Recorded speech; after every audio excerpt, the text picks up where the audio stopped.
નમસ્કાર વિદ્યાર્થી મિત્રો, સ્વાગત છે આપ સૌનું. તારીખ 25 જુલાઈના રોજ લેવાનાર અર્થશાસ્ત્ર વિષયની પ્રથમ એકમ કસોટી એનું મોસ્ટ ટાઈમપી પેપર તમારી સામે હું મૂકી રહ્યો છું. આ જ પેપર એકમ કસોટીની અંદર પૂછાવાનું છે. વિશ્વાસ રાખીને તમારા પેપર તૈયાર કરવાનું છે. હું તમને સમગ્ર વિડીયોની અંદર આખું પેપર બતાવવાનું છું. સાથે સાથે એ પર્ટિક્યુલર સવાલના જવાબ શું થાય એ પણ તમને સાથે સાથે કહેતો જવાનું છું. એટલે છેક સુધી વિડીયોને જોજો. બરાબર. આ 25 માર્ક્સનું જે પેપર છે એ કઈ રીતે તમારે કયા કયા વિભાગમાં કેટલા સવાલ પૂછાશે, પહેલા બે ચેપ્ટર છે સિલેબસમાં મૂકવામાં આવ્યા છે, તમને બધાને ખ્યાલ જ હશે. એટલે એક પહેલું અને બીજું ચેપ્ટર જે 11મા ધોરણના અર્થશાસ્ત્રનું છે એનો ઉપયોગ કરીને આ જ પેપર પૂછાવાનું છે. એટલે ખાસ ધ્યાન રાખજો કે એકો એક સવાલને ધ્યાનથી વાંચજો અને સમજજો. ઓકે. વિભાગ એની અંદર આવી રીતે MCQમાં આપણને સવાલ આપવામાં આવ્યા છે કે હવે જે વસ્તુ છે ખાલી જગ્યા હોય છે, તો હવે જે વસ્તુ છે એ વૈકલ્પિક હોય છે. ઓકે. તમામ કુદરતી સંપત્તિ એટલે શું? તો કે તમામ કુદરતી સંપત્તિ એટલે જમીન. અને મિત્રો, આ વ્યાખ્યા આપણને પ્રોફેસર આલ્ફ્રેડ માર્શલે આપણને આપેલી છે કે નીચેનામાંથી કઈ વસ્તુનો સમાવેશ ભૌતિક વસ્તુમાં જાય. ભૌતિક વસ્તુ કોને કહેવાય? જેને તમે જોઈ શકો અને માપી શકો. તો એવી વસ્તુ એકમાત્ર છે કયું? ફ્રીજ. બરાબર. તો એ ભૌતિક વસ્તુ. બાકી આ દાક્તરની સલાહ, શિક્ષણ, સંગીત સાંભળી શકો પણ એને જોઈ ન શકો. કઈ બાબત નીચેનામાંથી મૂડી ગણી શકાય? ઓકે. તો ઉત્પાદનમાં મદદરૂપ થતું હોય એવું માનવ સર્જિત સાધન. તો પાણી, વૃક્ષો કે પર્વતો માનવ સર્જિત નથી, રેલવે માનવ સર્જિત છે. માટે રેલવે આપણો સાચો જવાબ છે. અને 5મા MCQ છે અતિવૃષ્ટિ કયું આર્થિક પરિવર્તન છે? જો યાદ રાખજો, ઘણા બધા એને મોસમી સમજી બેસે છે. અતિવૃષ્ટિ એટલે વધારે પડતો વરસાદ, પણ એ મોસમી નથી. બરાબર. એ કેવું પરિવર્તન છે? આકસ્મિક પરિવર્તન છે. મોટાભાગના વિદ્યાર્થીઓ આમાં ભૂલ કરતા હોય છે. એટલે 5 MCQ ના જવાબ મેં અહીંયા અત્યારે જ ટીક કરી દીધા છે. એટલે આ વસ્તુનું ખાસ ધ્યાન રાખજો. ઓકે. વિભાગ બી ના સવાલ આપણે ખાસ અહીંયા જોઈ લઈએ. તો વિભાગ બી ની અંદર આટલા 5 સવાલો છે. વિચારવાનો ગુણ શા માટે સંપત્તિ નથી? અર્થશાસ્ત્રમાં નાશવંત વસ્તુ કોને કહેવામાં આવે છે? આલ્ફ્રેડ માર્શલના મતે સંપત્તિ એટલે શું?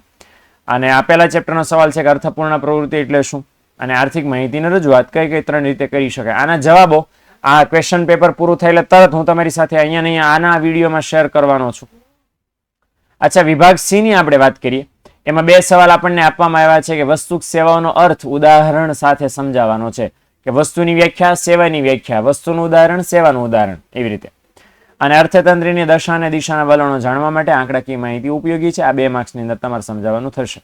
ઓકે. જે મેં જવાબ ઓલરેડી તમારા માટે તૈયાર કરીને મૂકી દીધો છે.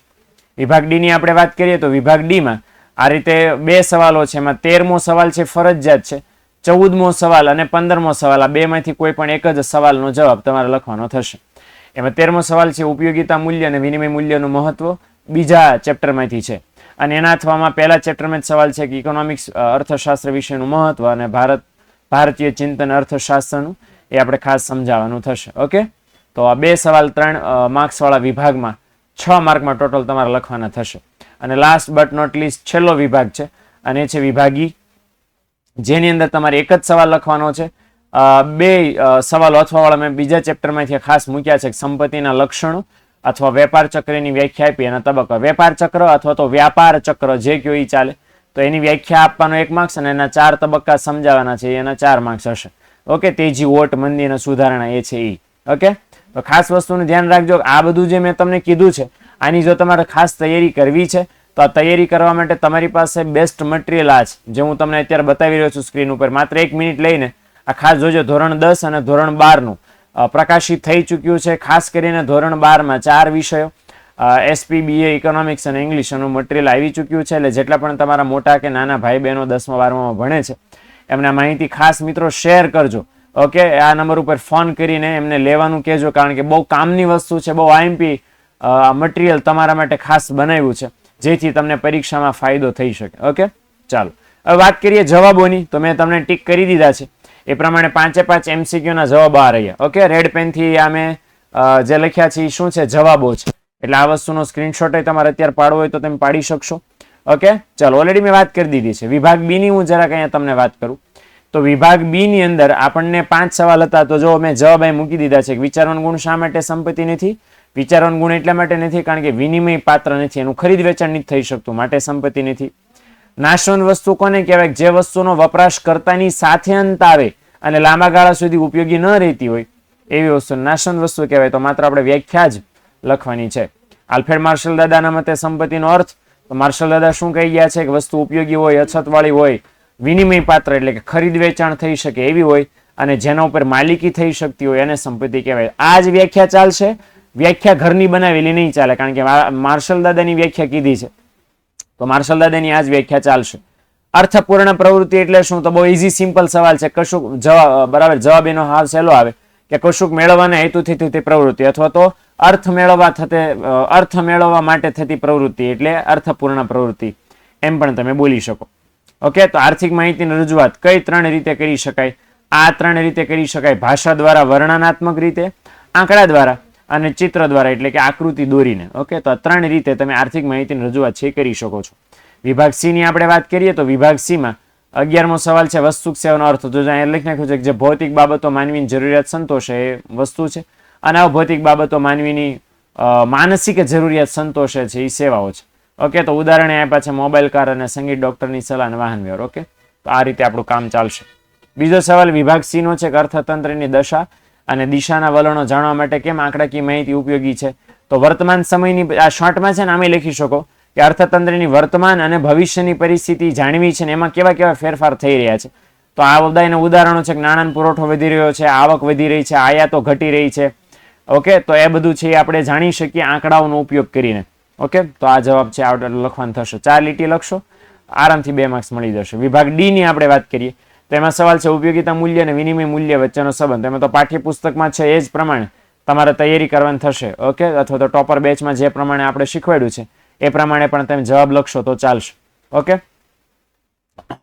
તો આ વસ્તુ ખાસ અહીંયા ધ્યાનમાં લેવાની છે. જો અહીંયા ઉદાહરણ સાથે વસ્તુની સમજૂતી આપણને આપી છે.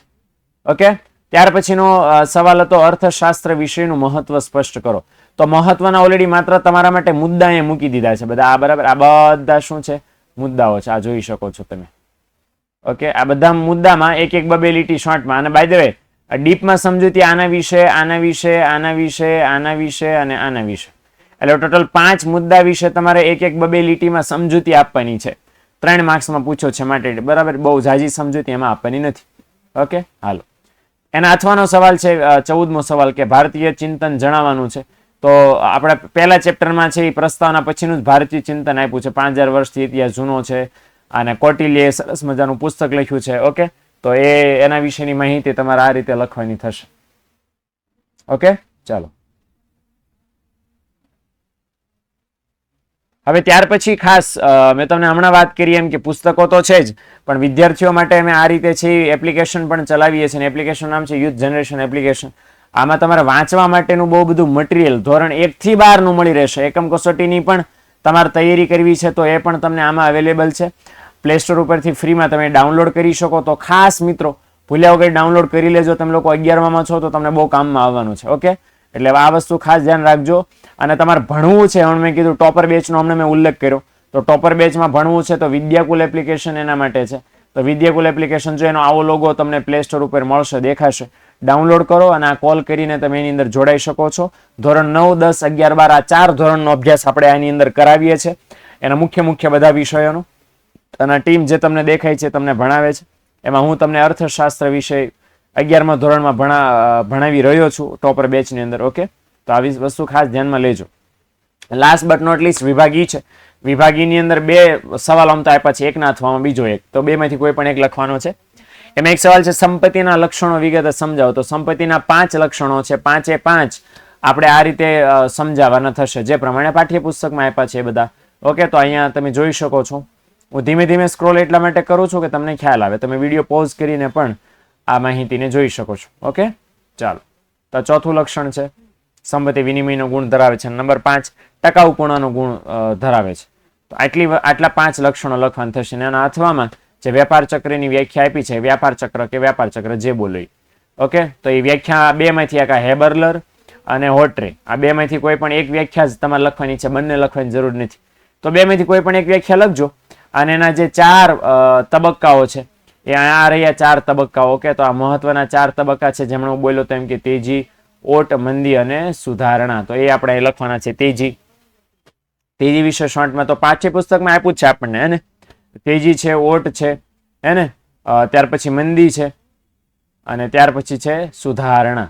ચારે ચાર તબક્કાઓ છે આ પ્રમાણે ન લખવાય તો પાઠ્યપુસ્તકમાં છે જમણી બાજુના પેજ ઉપર બીજા ચેપ્ટરનો છેલ્લો મુદ્દો તમને અહીં આપ્યો છે, તો એ પ્રમાણે પણ લખી શકો. ઓકે, તો આશા છે એકમ કસોટીનું પેપર તમને ફાયદાકારક બનશે.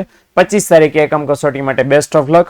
ધોરણ 11ની એકમ કસોટીમાં તમારા સારામાં સારા માર્ક્સ આવે એ અભ્યર્થના સાથે આપણે આ વિડીયો પૂરો કરીએ. Best of luck.